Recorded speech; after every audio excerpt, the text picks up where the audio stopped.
시편 20편 말씀 1절로 9절의 말씀입니다. 시편 20편 1절로 9절 말씀 한번 큰 소리로 교독해 보겠습니다. 환난 날에 여호와께서 내게 응답하시고 야곱의 하나님의 이름이 너를 높이 드시며 내 모든 소재를 기억하시며 내 번제를 받아주시기를 원하노라. 셀라.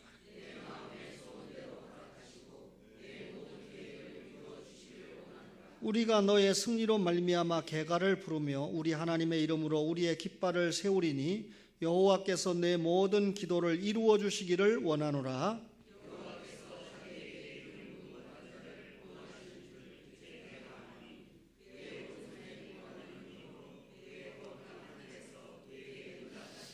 어떤 사람은 병거 어떤 사람은 말을 의지하나 우리는 여호와 우리 하나님의 이름을 자랑하리로다. 함께 여호와여 왕을 구원하소서. 우리가 부를 때 우리에게 응답하소서. 아멘. 시편은 복 있는 사람은 호흡이 있는 자마다 여호와를 찬양할지어다 할렐루야라고 하는 책입니다.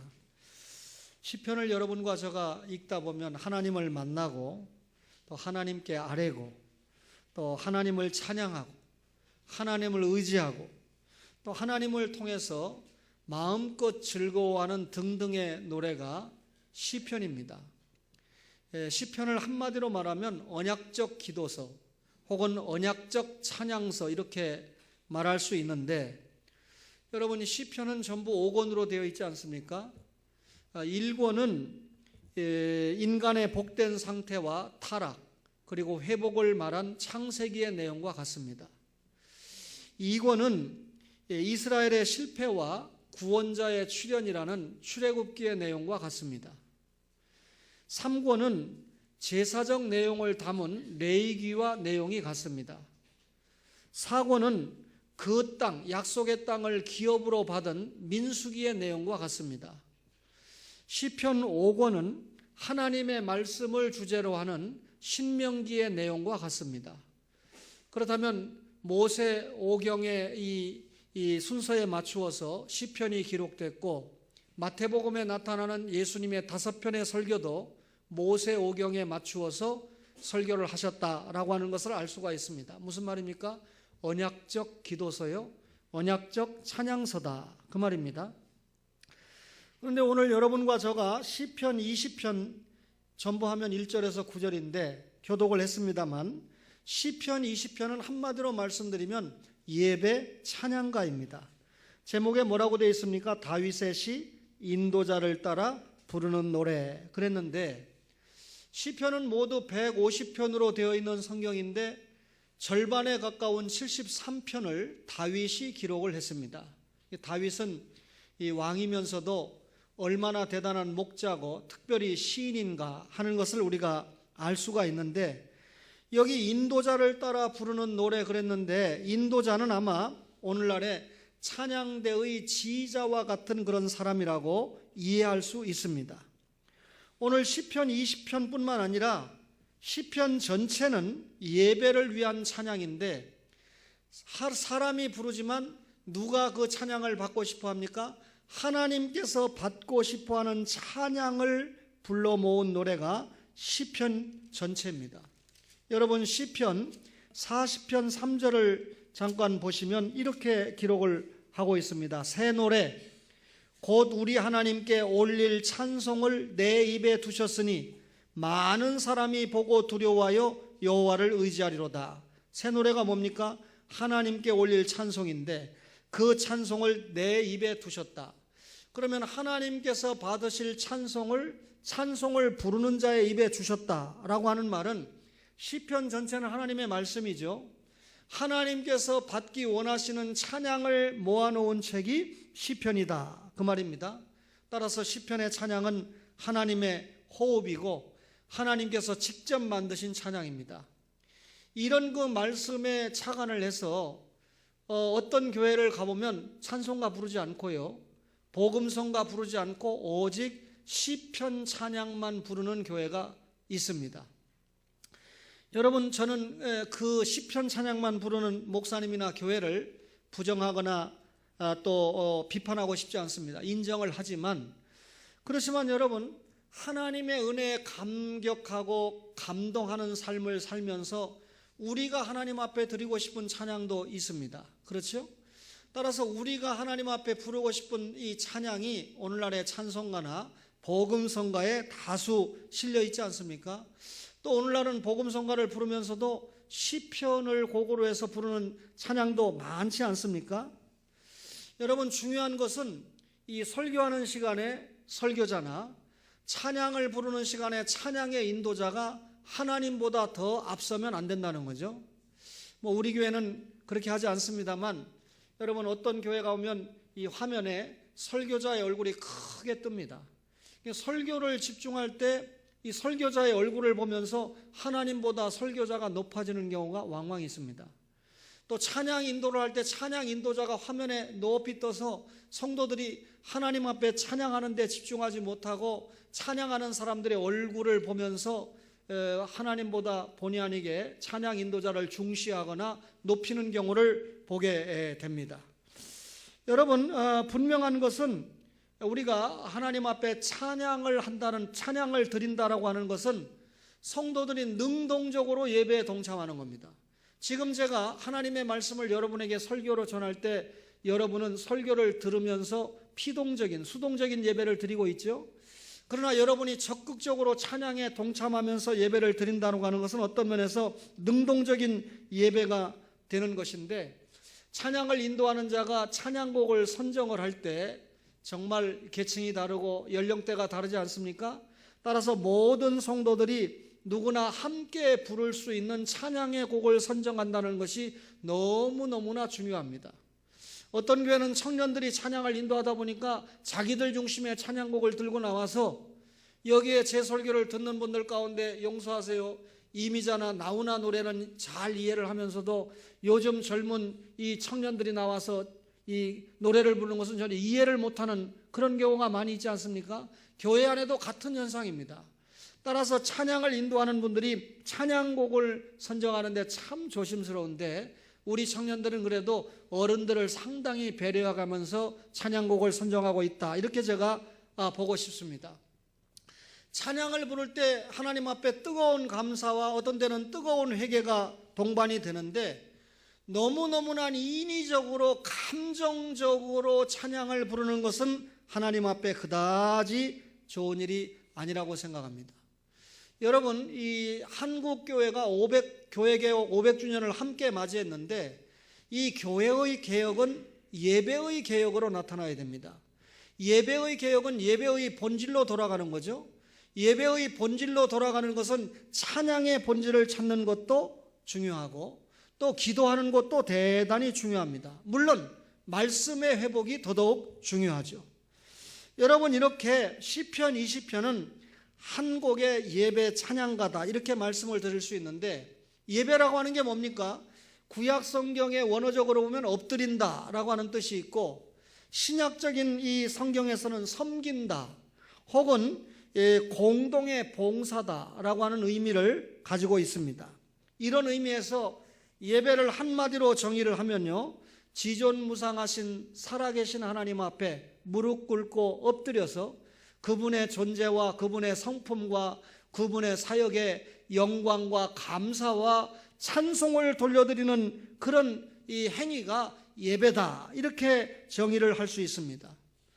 여러분, 시편 20편 3절에 뭐라고 했습니까? 내 모든 소재를 기억하시며 내 번제를 받아주시기를 원하노라 그랬습니다. 소재는 뭡니까? 한마디로 말하면 감사합니다. 소재시에 들리는 찬양이 뭡니까? 감사 찬양이겠죠? 그렇죠?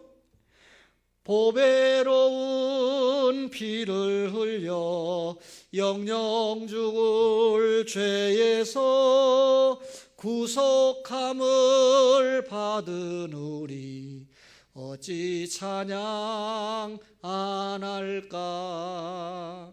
이 찬양을 부르면서요, 야, 그 아버지보다 아들 장차 목사가 부르는 게 훨 난데, 그건 좀 몇 년 기다리시고, 그죠? 제가 잘 못 부르는 찬양이지만 한번 불렀잖아요. 그런데 어찌 찬양 안 할까? 감사 찬양이잖아요. 그죠? 전부여 의지옵소서. 마지막에 뭐라고 합니까? 예? 이거 회개의 찬송이잖아요. 그죠? 주 나를 박대하시면 어디 가리까? 그죠? 그러면 우리 편에서 하나님 앞에 소제, 감사 예배를 드리면서 감사 찬양을 드리고, 또 번제, 회개의 예배를 드리면서 회개 찬양을 드립니다. 여러분, 이렇게 하나님 앞에 하나님이 받고자 원하시는 찬양이 있는데, 그것이 때에 따라서는 감사 찬양일 수 있고 때에 따라서는 회개의 찬양일 수도 있다. 소제를 기억하시며 번제를 받아주시기를 원한다 그랬습니다. 시편 20편은 예배 중에 올리는 찬양가입니다. 그런데 오늘 예배 가운데 도움이 있다는 겁니다. 1절에 뭐라 했습니까? 여호와께서 환난 날에 여호와께서 내게 응답하시고 야곱의 하나님의 이름이 너를 높이 드시며, 그 다음에 성소에서 뭐라고요? 너를 도와주시고 시온에서 너를 붙드신다. 여러분, 이 시편 20편을 부르는 이 찬양자는 굉장히 확고하게 신앙적인 선포를 하고 있는데, 1절에서 3절까지 읽어보면요, 시인이 지금 2인칭으로 설명을 합니다. 거기 보면 내게 응답하시고 너를 높이 드시고 너를 도와주시고 너를 붙드시고 네 모든 소제 네 번제, 네잖아요. 그러면 하나님과 이 성도들 사이에 가운데 중재자가 껴서 하나님의 말씀을 지금 이 성도들에게 전하고 있는 거 아닙니까? 다시 말하면 하나님께서 시인을 통해서 예배자에게 말씀을 주시고 있는 것이 시편 20편인데, 결론은 뭐니까 하나님께서 그 예배자에게 응답하신다, 예배자를 도와주신다, 그 말이거든요. 1절에 보니까 예배드리는 예배자가 환난에 빠져 있습니다. 그런데 하나님께서 환난에 침묵하시지 않고 반드시 응답하시고 예배자를 높이 드신다. 성소에서 도와주시고 시온에서 붙드신다. 무슨 말입니까? 하나님 앞에 예배를 드리고 있는 그 상황에서 하나님께서 도와주시고 붙드신다, 그 말이죠. 여러분, 예배가 없으면 응답도 없습니다. 예배가 멸시된 상황에서는 하나님의 도움도 없습니다. 하나님께서는 예배를 사모하는 자를 대접하시고 예배를 멸시하는 자를 멸시합니다. 사무엘의 두 아들, 엘리의 두 아들들을 기억합니까? 홈리와 비나스. 사무엘상 2장 12절에 엘리의 아들들은 행실이 나빠 여호와를 알지 못하더라. 여호와를 알지 못하고 행실이 나쁜 행위가 어떻게 나타납니까? 사무엘상 2장 17절에 두 아들 즉 홈리와 비느하스에 대해서 이 소년들의 죄가 여호와 앞에 심히 크면 그들이 여호와의 제사를 멸시함이었더라. 하나님 앞에 드리는 제사를 멸시했다. 하나님께 드리는 예배가 얼마나 중요한가 하는 것을 설명하는 거죠. 교회개혁이 500년 전에 일어났을 때 독일은 예배의 부흥이 일어났습니다. 여러분, 독일이 타락하고 예배가 등한이 되자 영국으로 촛대가 넘어갔을 때 영국은 예배의 부흥이 있었습니다. 영국이 성공회를 채택하고 예배가 시들어졌을 때 미국으로 건넌 청교도들을 통해서 예배가 뜨거웠습니다.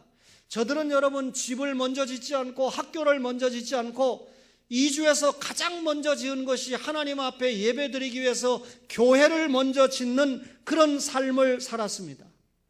미국을 통해서 복음을 받은 우리나라가 초창기에 얼마나 예배가 중시되었는지, 주의를 지키는데 생명을 지키는 것과 같이 지켜야 된다 하는 말씀을 강단에서 쏟아냈습니다. 오늘날 여러분 목사가 그걸 그렇게 강조하면 참 시대에 뒤떨어진 목사다라고 말할 만큼 교회가 세속화되고 있고 예배가 등한이 되고 있는 한국교회를 지금 보고 있습니다. 예배가 얼마나 중요합니까?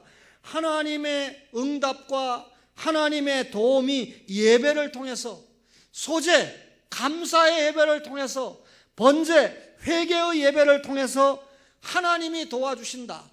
하나님과 성도들 사이에 중재자를 세워서 하나님께서 이 말씀을 전한 것입니다.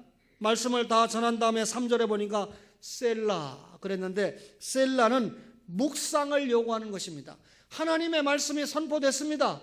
예배 시간에 도와준다.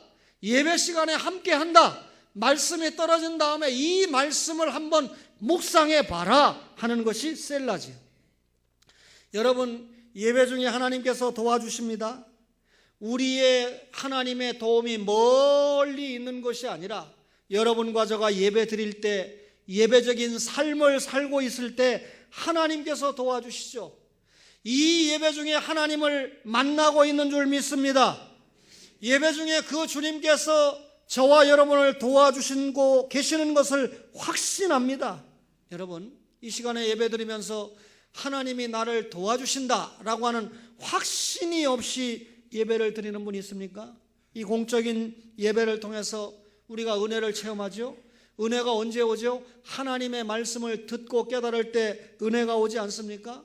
그 예배 중에 주님의 임재를 깨닫고, 그 예배 중에 주님과 만나고, 그 예배 중에 주님과 교제를 하고, 주님과 만나는 그 시간에 죄 지은 거 회개하고, 그리고 주님께서 지금까지 인도한 거 감사하고, 그리고 하나님 앞에 2018년도에는 이렇게 살아야 되겠구나 결단하지 않습니까? 따라서 여러분, 예배 중에 생산적인 믿음으로, 예배 중에 건설적인 믿음으로, 예배 중에 창조적인 믿음으로 변화하는 겁니다. 이 시간에 초원의 모든 가족들이 공적인 예배 시간을 통하여 영적으로 무한히 고공비행하는 줄로 믿습니다. 그것이 하나님께서 예배 중에 여러분과 저를 도와주시는 결정적인 증거인 줄로 믿습니다. 여러분, 2017년도가 저물어 갑니다. 그렇죠? 오늘 송구영신 예배를 다 참석할 줄 믿지만 저는 어제 2017년도를 정리하면서 어떻게 정리하는 게 좋을까? 성경을 읽으면서 정리할까? 기도를 하면서 정리할까? 여러 가지 생각을 하는 중에 한 장로님이 병원에 입원해 있는 성도들을 순방하는 소식을 제가 들었습니다. 물론 그 장로님이 순방을 하지 않아도 저는 목사로서 당연히 이 해가 가기 전에 순방을 해야 되겠다, 신방을 해야 되겠다라고 하는 생각을 가지고 있었습니다. 그래서 입원해 계신 장로님도 찾아뵙고 또 안수 집사님도 찾아보고 그 중에 또 우리 교회 한동안 나왔다가 수년 동안 출입을 하지 못했던 최 어떤 성도도 찾았습니다. 전도사님과 함께 찾아가서 말씀을 잠시 전하고 기도하기 전에 이분이 한없이 회개합니다. 하나님 앞에 신앙생활을 잘했어야 되는데 하나님을 떠나서 교회를 떠나서 마음대로 살다가 이렇게 원치 않는 질병을 맞이해가지고 처음에는 걷지도 못했습니다. 하나님의 은혜로 말도 하고 하나님의 은혜로 걷기는 하지만 회복의 기간까지는 상당한 시간이 필요해 보였습니다. 여러분, 그분이 목사를 만나고 말씀을 듣는 중에 회개하고 또 찾아온 일에 대해서 감사하고 있다는 사실은 그 예배 시간 중에 하나님이 도와주시고 그 예배 시간 중간에 하나님이 붙들어 주신다라고 하는 확실한 사인입니다. 따라서 장로님이 다녀가셨다 안 다녀가셨다, 여러분, 장로님의 본질적인 사명은 용사 우리 장로님들 다 그런 일을 하고 있지만 여러분들이 드는 헌금을 계수하거나 헌금을 어떻게 써야 되겠다고 나누거나 또 어떤 곳에 지원을 해야 되겠다고 결정하는 것이 장로님들의 주 사역이 아니고 성도들을 신방하고 돌아보면서 믿음이 약한 자를 바로 세우고 위로를 해주고 신앙생활을 잘할 수 있도록 격려하는 것이 장로님들이 받은 그런 이 영적인 통치권입니다. 그런 의미에서 여러분, 이렇게 예배 시간에 도움을 체험할 수 있도록 적어도 목사나 장로님이나 안수집사님이나 권사님은 그런 역할을 감당을 해야 된다, 그 말이죠. 예배 가운데 도움이 있는 줄로 믿습니다. 사람의 도움이 아니고 하나님의 도움이 있는 줄로 믿습니다. 여러분, 초원교회 예배는 우리만의 예배가 아니라 여러 성도들이 함께 예배 드리잖아요. 여러분, 예배 끝나고 나면 우리 이 방송실에서 올린 동영상 설교를 우리 교회에 앉아서 예배 드리는 숫자보다 더 많은 성도들이 청취를 하면서 반응을 보이고 있는데, 초원교회는 연말에 죄가 얼마나 많길래 아멘도 제대로 못하고 있더라. 그러면 그 성도들이 은혜 받겠어요? 요새 박병진 집사님이 죽었나 봐요. 옛날에는 아멘도 크게 잘하더니 이 사랑하는 이 자기네 교회 가서 예배 드리고 또 부족한 부분을 함께 또 채우기 위해서 초원교회까지 들어와서 말씀을 듣고 청취하는 성도들 가운데 선교비도 보내주고 우리의 일에 동참하는 가족들이 많이 있지 않습니까? 여러분, 함께 예배하는 성도들을 격려하기 위해서 필요할 경우에 아멘도 힘차게 하는 초원의 가족들 되기를 바랍니다. 교육의 힘이 이렇게 무섭습니다. 여러분, 셀라의 기도에 대한 응답 선언인데 4절을 보실까요? 시편 20편 4절에 내 마음의 소원대로 허락하시고 내 모든 계획을 이루어 주시기를 원하노라. 우리가 너의 승리로 말미암아 계가를 부르며 우리 하나님의 이름으로 우리의 깃발을 세우리니 여호와께서 내 모든 기도를 이루어 주시기를 원하노라 그랬습니다. 예배 중에 하나님이 도와주시고 하나님께서 붙들어 주시고 하나님께서 응답해 주신다 이렇게 선포를 했습니다. 그런데 그 선포한 시인이 지금은 자신을 포함해서 내가 아니고 뭐라고요?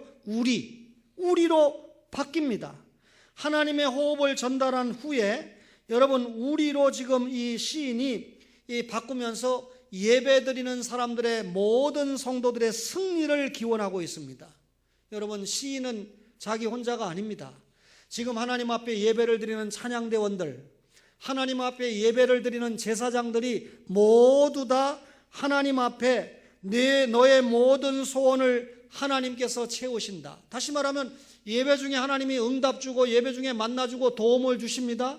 이 예배를 드리고 있는 모든 성도들의 소원을 누가 이루어 주신다? 하나님이 이루어 주신다. 이렇게 노래하고 있습니다. 말하자면 한 사람이 예배의 승리가 공동체의 승리로 나타난다는 거죠. 아간 한 사람의 범죄가 모든 이스라엘의 범죄로 나타났습니다. 시조 아담 한 사람의 범죄가 모든 인류에게 원죄를 끌어들였습니다.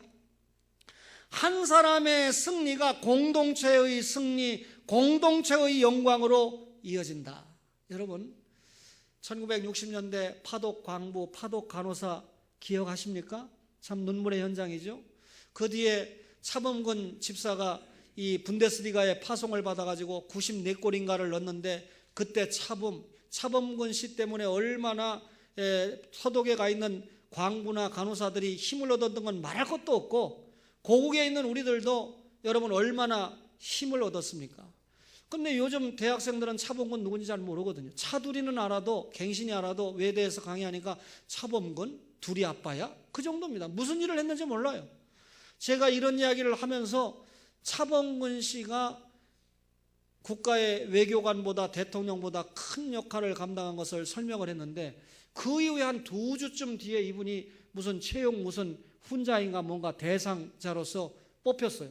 그래서 아이들이 저를 기가 막힌 사람으로 알고 있습니다. 믿거나 말거나. 저는 강단에서 설교하는데 지금 실화를 얘기하고 있습니다. IMF 다 겪어봤죠?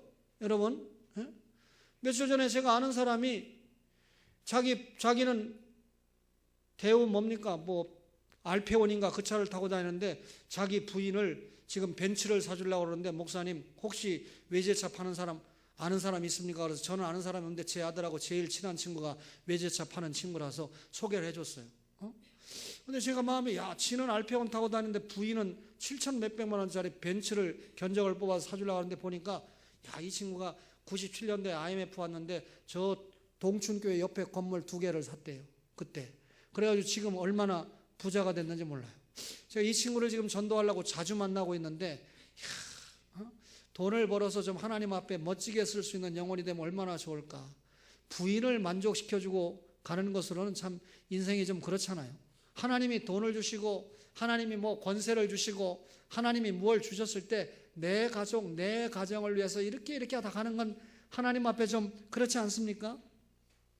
IMF 때 박세리 선수 또 박찬호 선수가 미국에서 승전보를 날려올 때 국민들이 얼마나 위로를 받았습니까? 마찬가지로 초원 가족들이 개혁신앙을 끝까지 사수했을 때 그 개개인의 성도들이 유지했던 그 신앙의 합산이 초원의 공동체의 영광으로 나타날 줄로 믿습니다.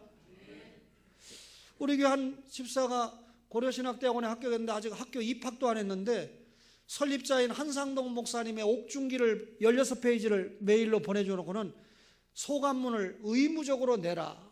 그래서 제가 부정적으로 보면 야, 이거 한 사람을 너무 우상화하는 작업이 아닌가 이렇게 생각할 수 있지만, 소감문을 쓴 그 집사님의 소감문을 보니까 이런 것을 통해서 내가 한상동 목사님과 같은 귀한 신앙을 계승해야 되겠다는 걸 깨닫는다, 이런 결단문이 나온 걸 보고 제가 긍정적으로 생각하기로 했습니다. 무슨 말입니까?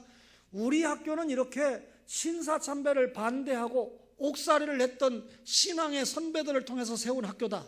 이런 학교에 들어왔으니까 신앙을 잘 사수하고 개혁신앙을 사수해라, 그런 내용이겠죠. 여러분, 한 사람이 신사참배를 반대하고 옥고를 치른 결과 그 공동체가 영광으로 나타난다고 말할 수 있습니다. 예배 가운데 우리입니다. 내가 아니고 우리가 너의 승리로 말미암아 개가를 부르며 우리 하나님의 이름으로 우리의 깃발을 세우리니 그랬습니다. 여러분, 셀라 기도에, 묵상하는 기도에 하나님이 응답을 선언하신다, 그 말이죠. 여러분, 예배 시간에 도와주십니다. 예배 시간에 여러분 기도 응답을 해 주십니다. 그렇다면 우리는 이런 하나님 앞에 뭐밖에 드릴 게 없습니까? 감사 찬양밖에 드릴 게 없어요. 시편 20편 6절을 볼까요? 여호와께서 자기에게 기름 부음 받은 자를 구원하시는 줄 이제 내가 아노니 그의 오른손에 구원하는 힘으로 그의 거룩한 하늘에서 그에게 응답하시리로다. 어떤 사람은 병거, 어떤 사람은 말을 의지하나 우리는 여호와 우리 하나님의 이름을 자랑하리로다 그랬습니다.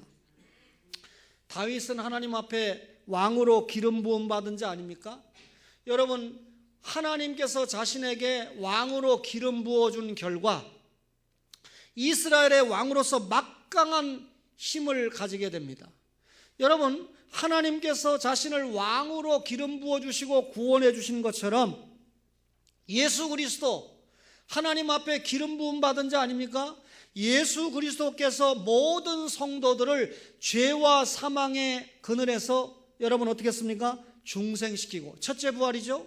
재림하실 때 둘째 부활, 하늘로 여러분 영과 몸이 다시는 썩지 않는 부활체를 입고 하늘나라에 입성을 시키지 않습니까?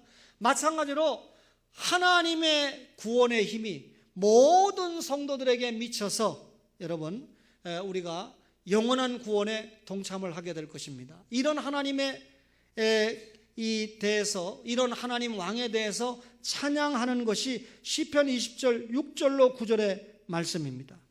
시인의 음성에 변화가 생기죠. 여러분, 이제 제사장이 하나님과 예배자 사이에, 처음에 하나님과 예배자 사이에 시인이 제사장의 입장에 껴서 하나님의 말씀을 전달했잖아요. 그리고 그 말씀을 전달받고 난 다음에 이제 우리가 승리한다고 고백을 하지 않습니까? 그리고 이제 마지막 부분에 와서는 다시 주체가 바뀝니다. 예배자들이 하나님 앞에 직접 찾아가는 겁니다. 하나님이 예배 중에 만나 줬지, 도움을 줬지, 도움을 받은 네가, 하나님의 은혜를 체험한 네가 직접 하나님 앞에 예배를 통해서 결단하고 예배자가 하나님 앞에 직접 나아가서 간구합니다. 보세요, 9절에 보니까 여호와여 왕을 구원하소서, 우리가 부를 때 우리에게 응답하소서. 무슨 말입니까? 예배에 동참하고 있는 우리가 직접 하나님 앞에 기도하고 하나님 앞에 찾아가고 하나님 앞에 찬양하고 있지 않습니까? 왜 이렇게 생겼습니까? 예배를 드릴 때 주님의 도움을 확신했습니다. 예배를 드릴 때 믿음이 생겼습니다. 그래서 하나님께서 예배자를 구원하시는 줄 이제 내가 내가 아노니, 예배 가운데 믿음을 확신했죠. 예배자에게 하나님이 응답하신다는 것을 확실히 깨달았죠. 예배 가운데 믿음을 얻었죠. 여러분, 믿음의 확신이 생겼죠. 여러분, 믿음을 가졌다면 성도의 생활이 어떻게 이루어집니까?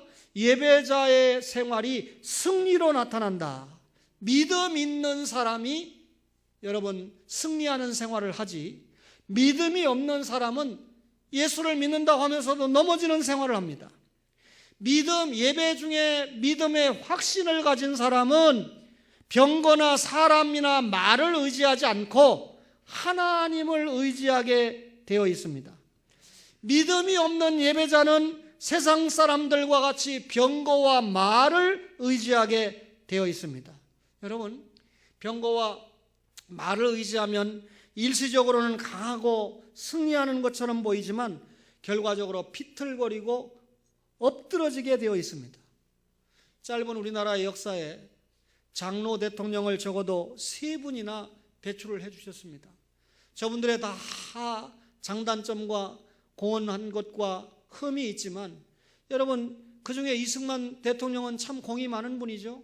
그럼에도 불구하고 연세가 들면서 하나님을 의지하는 것보다 비서인 이기붕이를 의지하는 것이 더 많았기 때문에 그만 많은 백성들에게 그 부분에서 실패한 대통령으로 보여지고 있습니다.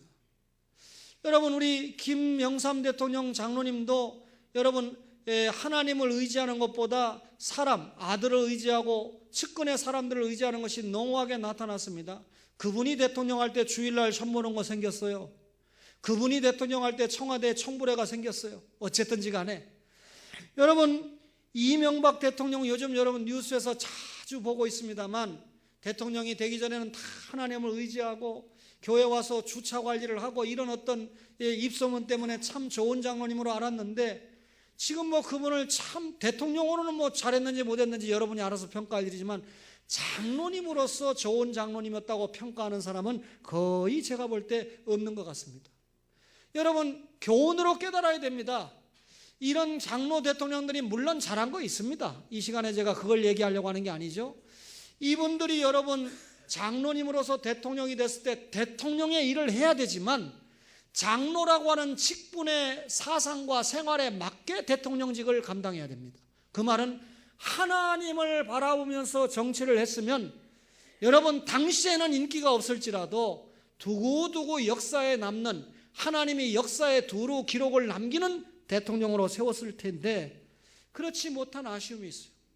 앞으로 여러분 장로 직함을 가지고 대통령 나오면 국민들이 뽑아줄까라고 걱정이 될 지경에 이르렀으나 하나님께서 어느 날 또 교회 지도자들을 이 나라를 위해서 세울 것은 틀림없습니다. 이유는 여러분 진짜 믿음 있는 자들이 통치를 하고 위정자들이 될 때 그 나라는 변화할 수 있기 때문입니다.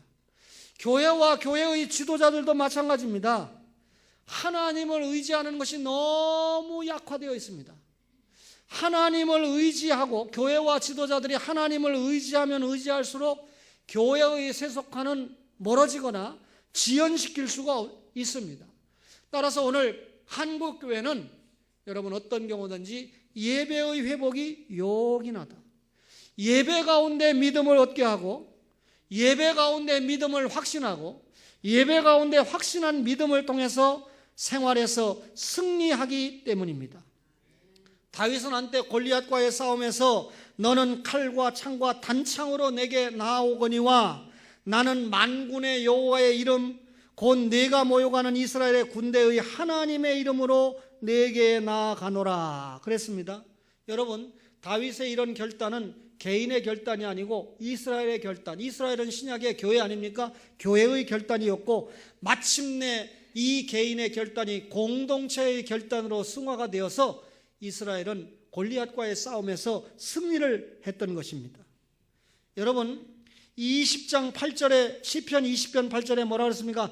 그들은 비틀거리며 엎드러지고 우리는 일어나 바로 서도다 그랬습니다. 바른 예배자는 바로 서지만 예배에서 실패하는 자들은 비틀거리고 엎드러지게 되어 있습니다. 병거를 의지하고 사람을 의지하고 말을 의지하는 사람은 비틀거리고 넘어지게 되어 있다 그 말입니다.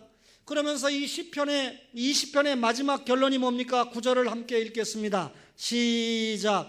여호와여 왕을 구원하소서. 우리가 부를 때 우리에게 응답하소서. 다윗이 왕입니다. 왕을 구원하시는데 다윗이 포함된 우리 예배자들이 부를 때 우리에게 응답하소서. 처음부터 기도할 때 응답을 서원했는데 결론적으로 다시 한번 여호와여 왕을 구원하소서, 우리를 구원하소서, 응답하소서, 이게 본시의 주제가 됩니다. 2017년을 보내면서 여러분과 제가 마지막 주일 주님 앞에 올라왔습니다. 우리는 예배 공동체입니다. 여러분이 예배라고 하는 것은요 다윗의 시대에도 또 그 이후에 우리의 시대에도, 그리고 우리가 이 세상을 떠나간 이후에 주님이 아직 오시지 않는다면 다음 세대에도 필수적으로 하나님 앞에 올려드리는 것이 예배고 예배적인 삶입니다. 우리가 천국에 가서도 우리가 해야 될 일이 예배입니다. 여러분, 우리는 예배자로 하나님 앞에 섰습니다. 여러분, 우리가 하나님 앞에 간구의 응답을 확신하고, 여러분, 하나님이 우리의 간구를 응답하면 우리는 승리하는 것이 틀림없지 않습니까? 여러분, 우리가 예배 시간에 믿음을 가지고 확신하면 그 확신하는 믿음을 가지고 세상에 나아가서 살아갈 때 승리하지 않겠습니까? 2017년은 주님의 인도를 따르는 교회였습니다. 말씀이 정한 길로 성령의 가마를 따라 적극적인 교회 생활을 통해서 우리가 주님의 인도를 따라가자. 한마디로 말하면 예배와 예배적인 삶을 사는 한 해로 살아왔습니다.